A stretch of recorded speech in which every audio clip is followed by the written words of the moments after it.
Having been asked by Lady Amess and Sir David's family to share their reflections on today's sentencing, I'll start by reading their words. There is no elation in our family today following this sentencing.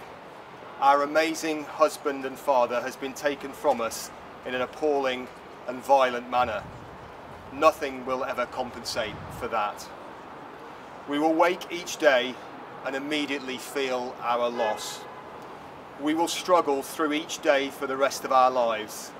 Our last thought before sleep will be of David. We will forever shed tears for the man we have lost. We shall never get over this tragedy. It breaks our heart to know that our husband and father would have greeted the murderer with a smile of friendship and would have been anxious to help. How sickening to think what happened next. It is beyond evil.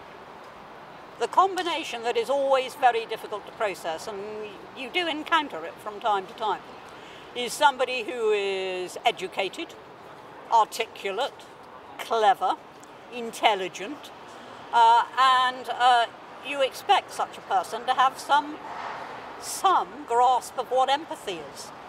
This chap didn't.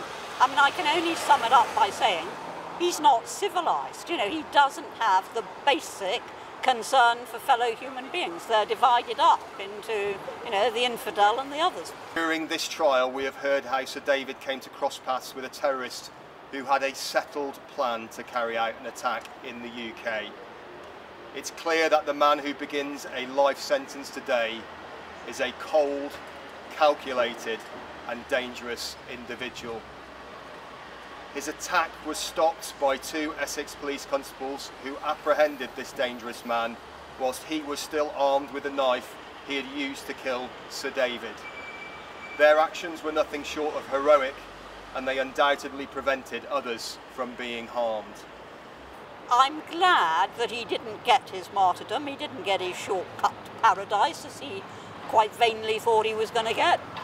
Instead, he's got 50 or 60 years in prison.